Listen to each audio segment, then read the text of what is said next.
시간이 지날수록 오징어 게임의 인기가 폭등하고 있지만 그만큼 파리 길거리 싸움이나 번역 오류로 인한 불만 폭주 등 다른 문제들도 생겨나고 있습니다. 그리고 이로 인해 과거에도 인정받아 오긴 했지만 전 세계적으로 한글과 한국어의 위상이 믿을 수 없을 정도로 높아지고 있는 현상이 실제로 일어나고 있다 합니다.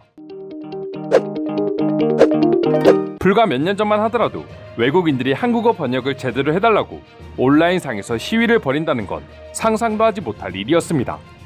오히려 대부분의 영어권 국가들은 한국인들과 달리 자막이 필요 없는 자신들의 영화나 드라마를 봤으면 봤지 굳이 귀찮게 한국 작품을 자막까지 읽으면서 보는 경우는 매우 드문 일이었습니다. 하지만 오징어 게임으로 인해 이제는 제대로 된 한국어 번역가를 데려오라고 시위를 하는 상황이 실제로 일어나고야 말았다고 합니다. 이와 관련해 현재 트위터에서는 잘못 번역된 자막을 캡처해 인터넷에 올리면서 직접 지적하는 외국인들이 생겨나고 있을 정도라고 합니다. 넷플릭스는 오빠를 노인으로 잘못 번역했고 번역이 잘못됐다는 것을 듣고 난 뒤 나는 제대로 된 이해를 위해서 한국어를 공부했다. 또 다른 네티즌은 친구와 오징어 게임을 영어 자막으로 시청했는데 한국어와 차이가 있었다. 그 차이는 미묘했지만 그것만으로도 우리는 마치 다른 쇼를 보는 것처럼 느껴졌다라고 말하며 분노를 감추지 않고 표현했습니다. 더불어 현재 오징어 게임의 자막과 관련된 넷플릭스의 번역 문제는 영국의 BBC를 비롯해 에스콰이어, 데일리 포스트, 시넷 등 세계 외신들이 저마다 특보로 내보낼 정도로 현재 자막 논란은 파장이 엄청나다고 할 수 있습니다. 게다가 마블 영화 토르의 감독 타이카 와이티티는 자신의 트위터를 통해 영어로 더빙된 오징어 게임을 볼 필요가 없습니다라는 게시물을 게재하기도 했습니다. 이 말의 뜻은 오징어 게임에 등장하는 한국 배우들의 연기를 더빙으로 보게 되면 제대로 된 감정이입을 할 수 없다는 점을 간접 언급한 것이라고 하며 때문에 오징어 게임만큼은 적어도 자막으로 볼 것을 권유한 것입니다. YTT의 트위터 글에 달린 외국인들의 답글 역시 나는 절대 한국어가 더빙된 것을 보지 않을 것입니다. 더빙은 입과 움직임이 맞지 않아 너무 어색하고 한국 배우들의 연기에 몰입할 수 없어 집중력을 흐트러뜨린다라고 말하며 현재 대부분의 해외 네티즌들은 오징어 게임을 더빙을 통해 시청하지 않고 귀로는 한국어를 듣고 눈으로는 자막을 보며 시청하고 있답니다. 사실 오징어 게임이 등장하기 전까지 다수의 외국인들은 영화나 드라마를 자막으로 보는 것을 어색해하고 또 싫어해 영어가 아닌 다른 언어의 드라마나 영화를 보지 않거나 본다고 하더라도 더빙을 해서 보는 경우가 대부분이었습니다. 특히 지난해 유행했었던 기생충 역시 대부분의 외국인들은 자막으로 시청하는 것에 익숙하지 않아 더빙을 선택했다고 합니다. 하지만 그런 외국인들마저 오징어 게임만큼은 더빙이 아닌 한국어 대사를 생생하게 들으며 자막으로 영상 시청을 하고 있다 보니 번역 실수에 있어 많은 사람들이 불편해하는 것이죠. 심지어 넷플릭스의 잘못된 번역으로 인해 본인이 직접 한국어를 배우고자 하는 외국인들도 생겨나고 있으며 영국 BBC 라디오 뉴스비트는 넷플릭스에 정식으로 한국어 번역 오역에 대한 해당 의견을 요청했을 정도라고 합니다. 물론 아직까지 넷플릭스에서 정식으로 답변하지는 않고 있지만 말이죠. 여기에 더해 현재 오징어 게임 시즌1을 모두 본 해외 시청자들은 시즌2에 엄청난 기대를 하고 있기 때문에 시즌2에서는 제발 돈을 더 들이더라도 한국어에 대해 관심 있고 이해가 높은 번역가를 썼으면 한다고 강하게 주장하기 시작했습니다. 일부 외국인들은 시즌2에서도 수준 낮은 한국어 번역가를 고용한다면 오징어 게임 자체를 보지 않겠다고 말할 정도로 말이죠. 그만큼 오징어 게임이라는 잘 만들어진 한국 드라마 한 편으로 인해 전 세계에 한국어의 우수한 표현 능력까지 동시에 알리게 되었습니다. 오징어 게임뿐만 아니라 한국 대중문화의 세계적인 인기는 BTS를 비롯해 기생충, 킹덤 등 매우 다양한 방식으로 퍼져나가고 있고 이로 인해 한국어에 대한 관심은 특히나 크게 증가하고 있답니다.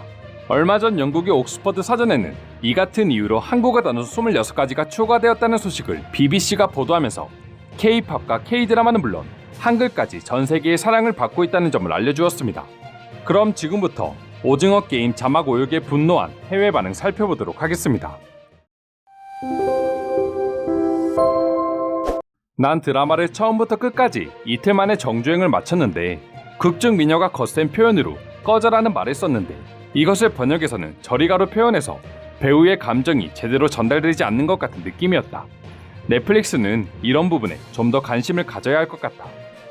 나도 그 부분에서 집중력이 흐트러지고야 말았어. 한글을 모르지만 극중 인물이 뭔가 거센 표현을 하는 것 같았지만 자막에서는 왠지 그것과는 이질감이 들었다.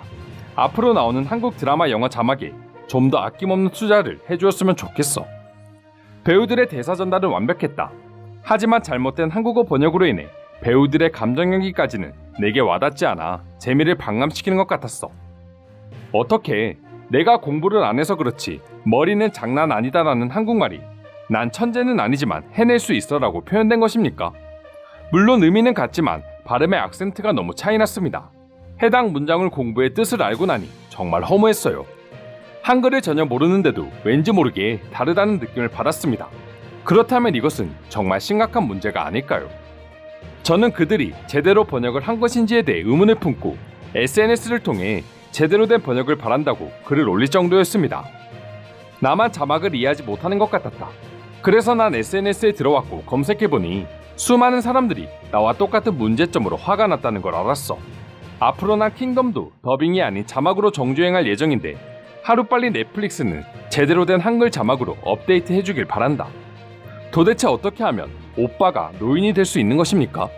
이건 명백한 번역의 실수입니다. 저는 한국어를 잘 못합니다. 그러나 넷플릭스 한국어 번역은 믿지 못하겠습니다. 넷플릭스는 앞으로 한국에 대대적인 투자를 할 것으로 밝혔는데 그렇다면 번역가에도 좀 더 많은 돈을 써주시기 바랍니다. 나는 넷플릭스가 욕설을 잘라내고 불필요하게 내용을 압축하며 종종 자막에서 외설적이거나 암시적인 언어를 제거한다는 것을 알게 됐다. 절대 있어서는 안 될 일이야. 적어도 대화가 가능한 문자 그대로 번역이 되어야 한다고 생각합니다. 물론 그것은 원어민 수준으로 제대로 언어를 구사하는 사람이 필요하기 때문에 번역가를 찾기란 쉽지 않을 것으로 보입니다. 그럼 결국 앞으로도 넷플릭스는 똑같은 비난을 받게 될 수밖에 없겠죠. 넷플릭스의 자막 실수는 이번만이 아닙니다. 한국 드라마 구해줘 시즌1 1화 자막에서도 뜻이 완전히 다르게 해석된 것을 봤어요. 자막에는 미쳤냐고 해석했는데 실제 배우는 남자를 좋아하냐는 물음이었습니다. 앞으로 넷플릭스의 한국어 번역은 반드시 개선되어야 할 것입니다. 난 한국인 친구와 함께 드라마를 시청했는데 친구는 곧장 자막을 지적했다. 표현이 적절하지 않다면서 말이야. 넷플릭스는 제 친구를 영입할 생각은 없습니까? 자막과 번역 사이의 불일치가 지적재산권과 관련이 있는지 궁금합니다. 난 번역된 단어들이 입의 움직임과 달라 어색하기 때문에 원래 언어와 영어 자막을 선호합니다. 작가는 대본을 완전히 왜곡하고 있습니다. 자막 문제가 있는 건 한국어 콘텐츠만의 경우가 아닙니다. 이것은 넷플릭스에서 관리하는 비영어권 모든 언어에 대한 총체적인 문제라고 할 수 있습니다. 이 때문에 캐릭터들의 연기에 몰입할 수 없습니다. 저는 아직 오징어 게임을 보지 않았는데 보기 전부터 이런 소식을 접하니 매우 실망스럽고 기대가 반감되네요. 보통 영문 자막을 입힐 때 미국인이 이해할 수 있도록 합니다. 그 과정에서 약간의 왜곡이 생기는 것입니다. 언어가 바뀔 때 문화적 참조, 그 나라의 방언과 뉘앙스를 잃는 것은 어쩔 수 없습니다. 이상으로 오징어 게임의 잘못된 영어 자막에 대한 해외 네티즌들의 반응 살펴보았습니다. 오늘도 끝까지 영상 시청해주셔서 감사드리며 여러분들의 구독과 좋아요는 영상 제작에 큰 힘이 됩니다. 이상 종크TV였습니다.